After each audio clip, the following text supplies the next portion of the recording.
Ketua Umum Palang Merah Indonesia Yusuf Kala mengajak masyarakat untuk memberikan bantuan kepada warga terdampak bencana gempa bumi yang terjadi di Nusa Tenggara Timur melalui PMI.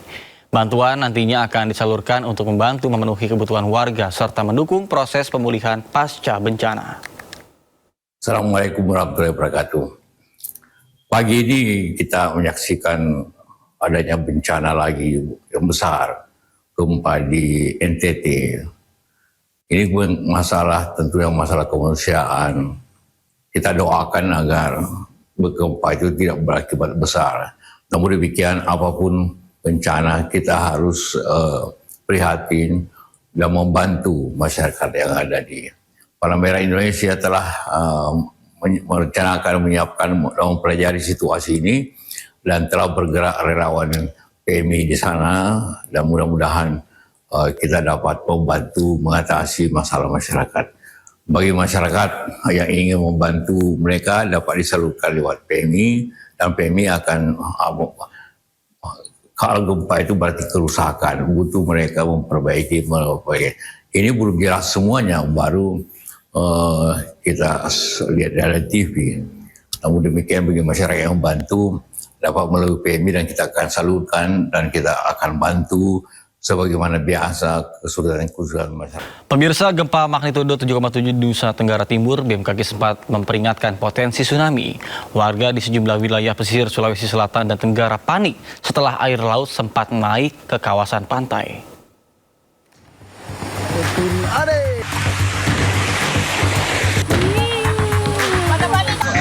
Air laut dianak jadi di masyarakat dia Air laut di Pelabuhan Bonerate, Kepulauan Selayar, Sulawesi Selatan tiba-tiba surut usai gempa magnitudo 7,7 mengguncang dengan pusat gempa di wilayah Laut Flores.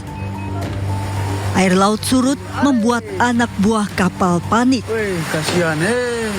Usai surut, kawasan Bonea pesisir Kepulauan Selayar tiba-tiba diterjang tsunami kecil setinggi 50-an sentimeter.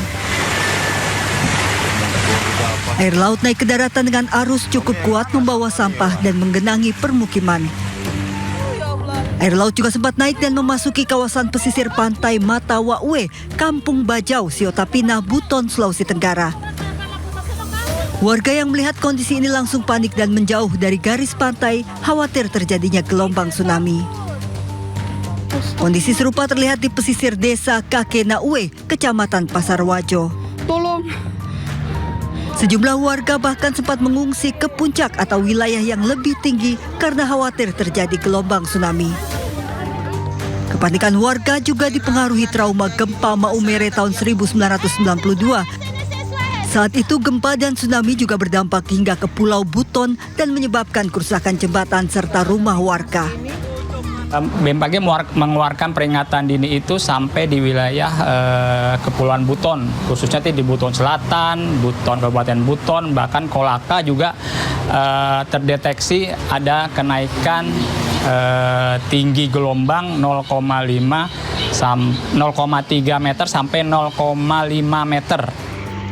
BMKG sudah mencabut peringatan dini tsunami. Warga yang sebelumnya mengungsi diminta tetap tenang dan kembali ke rumah.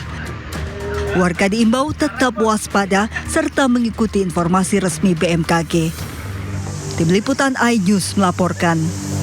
Pemirsa, 4 pelaku perampokan di sebuah SPBU di Wonosobo, Jawa Tengah ditangkap polisi. Para pelaku berhasil menggasak uang 700 juta rupiah dan menyekap 2 karyawan SPBU.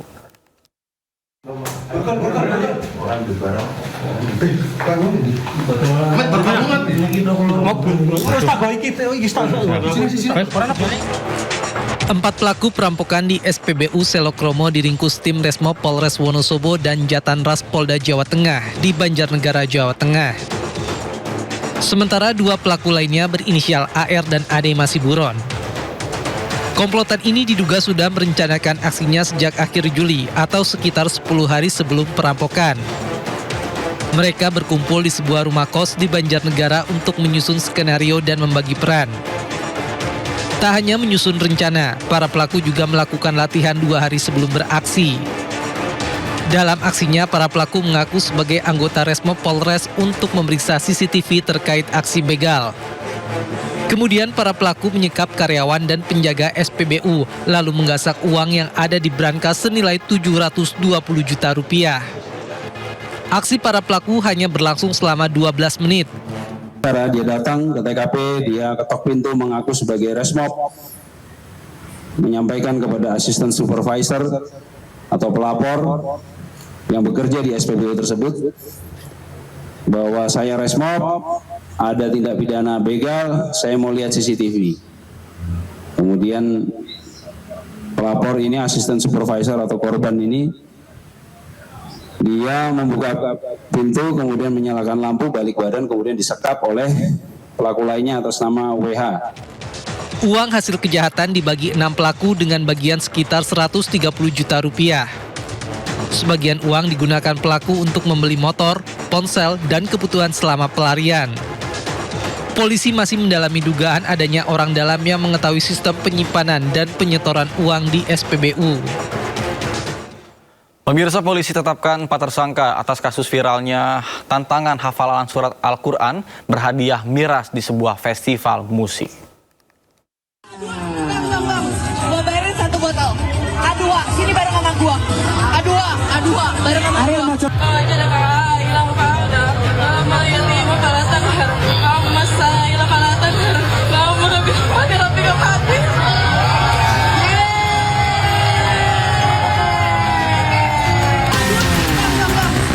Viral di media sosial sebuah acara yang membuat tantangan hafalan surat Ad-Duha berhadiah 1 botol minuman keras di Jakarta Utara.